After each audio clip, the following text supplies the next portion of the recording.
આજે આપણે ખૂબ જ સરસ એવું તુરિયાનું શાક બનાવીશું, જેનો ટેસ્ટ એટલો સરસ આવશે અને એમાં પણ બાજરીના રોટલા સાથે તો ખાવાનો કંઈક સ્વાદ જ અલગ હોય છે. તો અહીંયા 250 ગ્રામ મેં તુરિયા લીધા છે. તુરિયાને ધોઈ અને એકદમ સરસ રીતે ચોખ્ખા કરી લીધા છે. હવે જે ઉપરની કડક છાલ છે એ આપણે કાઢી નાખીશું. અને અત્યારે જે તુરિયા મળે છે એ ચાખીને એકવાર ચેક કરી લેવા, કેમ કે એમાં એક પણ તુરિયું કડક હશે તો આપણું ખાવાનો સ્વાદ બગડશે અને શાક બધું જ ફેંકી દેવું પડશે. એટલે કડવું તુરિયું નથી એ જરૂરથી ચેક કરી લેવા. તુરિયાની છાલ ઉતારી અને આપણે હવે એને ટુકડામાં સમારી લઈશું.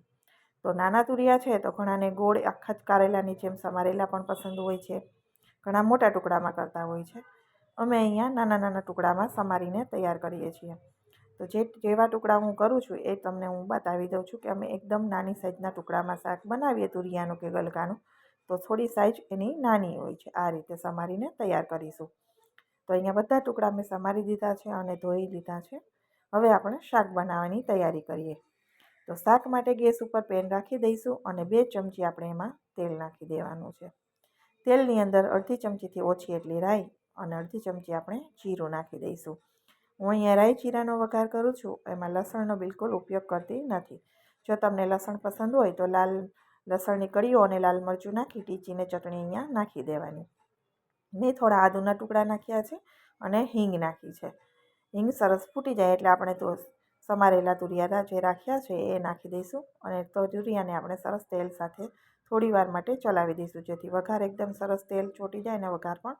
અને આ રીતે વઘાર કરીશું શાકની સુગંધ પણ એકદમ સરસ આવે છે. હવે એમાં અત્યારે મસાલામાં ફક્ત હળદર અને આપણે સ્વાદ પ્રમાણે મીઠું નાખીશું. બીજા મસાલા અત્યારે નહીં કરીએ. અત્યારે હળદર મીઠું નાખી અને આપણે એને કૂક કરીશું. તો ચલાવતા રહીશું અને ગેસની ફ્લેમ મેં અત્યારે લો ટુ મીડિયમ રાખી છે. મીઠું નાખવાથી તુરિયા છે એ ઝડપથી સોફ્ટ થઈ જશે. સરસ રીતે મિક્સ થઈ જાય એટલે આપણે ઢાંકણું બંધ કરી અને 3 મિનિટ માટે કૂક કરીશું.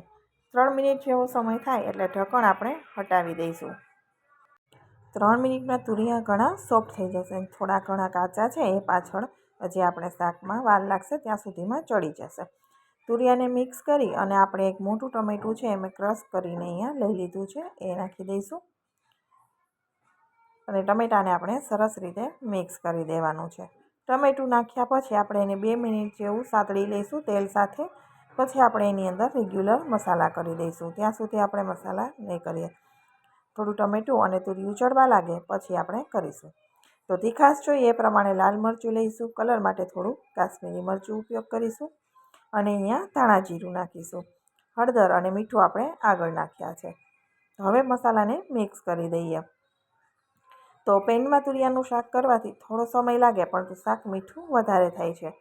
તો હવે એને કવર કરી દઈશું અને ફરી 2 મિનિટ જેવું કૂક કરીશું. 2 મિનિટમાં મસાલા છે એકદમ તુરિયા અને ટમેટા બધું સરસ રીતે કૂક થઈ જાય છે. મસાલા સરસ ચડી જાય એટલે આપણે કવર છે હટાવી દઈશું અને મિક્સ કરી દઈશું. હવે અહીંયા શાક છે એ મોટાભાગે તુરિયા છે એ કૂક થતાં વાર લાગતી નથી, થઈ ગયા હોય છે. પરંતુ જો તમારે રસો નથી કરવો, સાદું જ ખાવું છે તો ત્યારે શાક બનીને રેડી થઈ ગયું છે. અને જો આગળ પ્રોસેસ વધારે બીજું કંઈ નાખવું હોય તો અહીંયા આપણે પાણી નાખ્યું છે રસા માટે. તો 1 ગ્લાસમાં 1 ચમચી જેટલું પાણી બચી ગયું તળિયામાં, બાકીનું બધું મેં અહીંયા નાખી દીધું છે અને પાણીને થોડુંક ઉકળવા દેવાનું છે. પાણીમાં થોડોક ઉભરો આવવા લાગે તમે જોઈ શકો છો આ રીતે બબલ્સ દેખાય એટલે આપણે એની અંદર ચણાના લોટની સેવ નાખી દઈશું, બેસન સેવ. 1 વાટકી ભરીને મેં સેવ લીધી છે. એ સેવ આપણે નાખી અને થોડી મિક્સ કરી દઈશું અને હવે આપણે એને ફરી કૂક કરીશું. એટલે સેવ તુરિયા થોડા કાચા હોય તો એ પણ ચડી જાય અને એકદમ સરસ એવો સ્વાદ આવે. તો આ રીતે તુરિયાનું શાક કરવાથી ઘણાને તુરિયા બિલકુલ પસંદ નથી, પરંતુ જો તમે આ રીતે શાક બનાવશો ને તો બહુ સરસ લાગશે. કવર કરી અને મેં 5 મિનિટ રાખ્યું હતું. 5 મિનિટ પછી તમે જોશો તો સેવ છે એકદમ સોફ્ટ થઈ ગઈ છે, તેલ છૂટું પડી ગયું છે ઉપરથી અને શાક તુરિયું થોડું દબાવી અને ચેક કરી લેવાનું. તો શાક આપણું એકદમ સરસ એવું અત્યારે બનીને રેડી થઈ ગયું છે. તો છેલ્લે આપણે થોડું ચપટી ગરમ મસાલો અને લીલા ધાણા નાખીને મિક્સ કરી દઈશું. તમને મારા તુરિયાના શાકની રેસીપી પસંદ આવી હોય તો મારી ચેનલને જરૂરથી સબસ્ક્રાઈબ કરી દેજો અને વિડીયોને લાઇક અને શેર કરવાનું બિલકુલ ભૂલતા નહીં. એકદમ સિમ્પલ પરંતુ ટેસ્ટ એટલો જ સરસ એ આવીને તૈયાર થાય છે. અહીંયા મેં સર્વ કરી દીધું છે. બાજરીનો રોટલો ભાખરી સાથે ખૂબ સરસ આ તુરિયાનું શાક ખાવામાં લાગે છે. તો એકવાર તમે જરૂરથી ટ્રાય કરજો અને તમને મારું તુરિયાનું શાક કેવું લાગ્યું એ કમેન્ટ બોક્સમાં જરૂરથી જણાવજો. ફરી મળીશું નવા વિડીયો સાથે.